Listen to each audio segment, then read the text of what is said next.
everyone, Rachel Varga here, registered nurse. Today I'm going to share with you the 3 key aspects that I find absolutely critical, and we're going to get into detail here on strength and conditioning training, cardiovascular training, flexibility and stability training, as well as some of my favorite nutrition tips. You will learn some of the tips and tricks that I found to be really helpful with personal training sessions right here that I've spent thousands of dollars on, and also what got me camera ready for a week-long photo shoot on a private island in Belize. This video is going to be really helpful if you're looking to get camera ready or in shape pretty quickly if you have an event or a photo shoot coming up. Let's get started.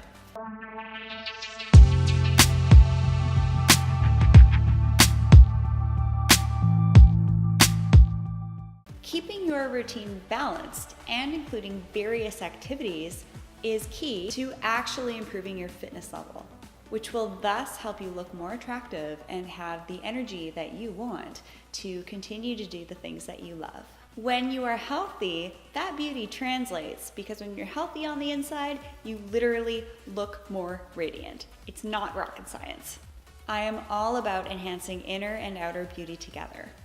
And I'm sure you've heard me say this before, when you look good, you feel good, and when you feel good, you look good. So let's take a look at how to make your body better and help you work out smarter.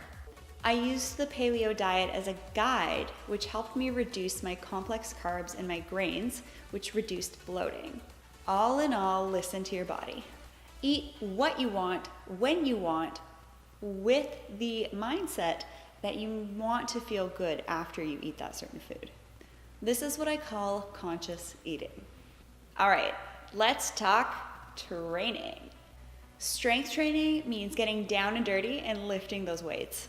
Grind it out a little bit and strengthen those muscles. Get some pro tips with a personal trainer to avoid injury, or if you have a pre-existing injury, they can help you work around that.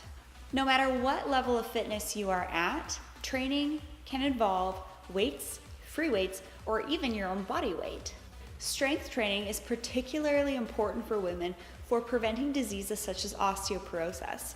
What strength training does is actually strengthens your bones by putting a little bit of pressure and compression on your bones, which actually stimulates them to make more bone density and become stronger. It's pretty difficult for women to actually bulk up, so I would not consider that to be an appropriate excuse. The trick is to alternate your strength training between your legs, your upper body, your abs, and also full body workouts. If you go too hard on your legs one day, you won't really be able to do much the next day or even the next day. So do your workouts in a way that you'll still be able to function and find a little bit of balance, especially when you're first starting out. As you become a little bit more fit, you'll find that you're actually less sore after your workouts. The idea isn't to make you too sore all at once, but it's about building your fitness level in a sustainable and healthy way. Next, we're going to talk about cardiovascular training. Cardio keeps your heart and lungs healthy. We all know that our heart is important to us, so make sure that you give it some love, raise that heart rate, expand those lungs to stimulate your cardiovascular system, which will help prevent disease as you age. One thing about the lungs that you might not know is that that's actually where your gas exchange happens. There are these little tiny sacs in your lungs where when you breathe in, the oxygen goes into those little sacs, and then through the sacs, that's how it enters your blood. If you fail to expand your lungs over time, what happens is those little sacs will actually compress and they'll close up, and that limits your lung capacity. This can become a big challenge when you're older. Say if you go in for surgery and you develop something called atelectasis, where those sacs get a little bit sticky. So when you care for yourself when you're younger, say in your 30s, 40s, 50s, well, it's really never too early or too late, you will set yourself up for aging well. One of my favorite ways to get in a really good cardio session is actually kickboxing. I've been lucky enough to have my husband show me the ropes, if you will. Going on the rowing machine is also a lot of fun for me, and I'll share with you shortly one of my favorite drills.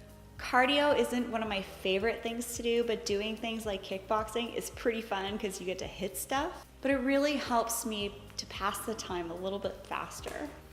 And it's a pretty fun workout. But I do recognize that martial arts sports like kickboxing, mixed martial arts, jiu-jitsu can be a little bit intimidating for women.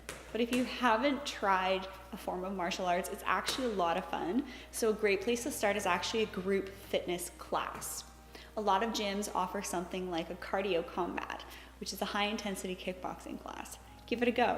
One of the recent things that I learned with my personal trainer for my recent photo shoot in Belize was using the rowing machine and doing this drill. He told me to try and row 500 meters in 2 minutes or less.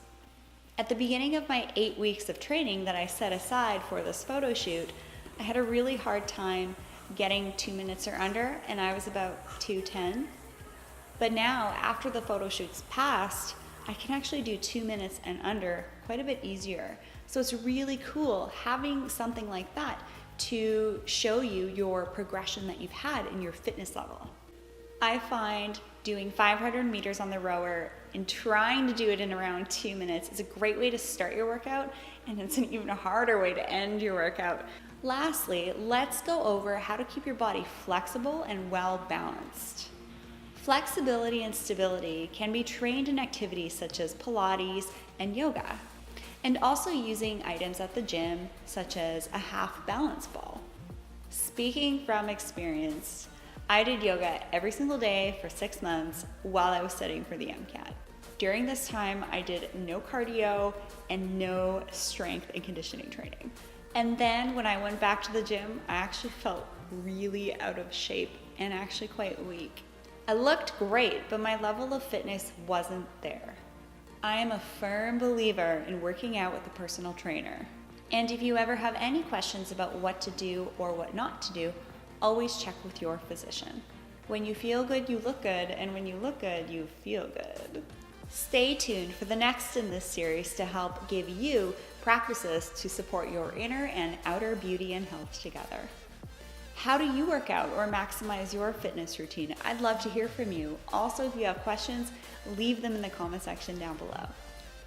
If this video was helpful for you, be sure to subscribe and hit that like button so that I know to make more videos like this.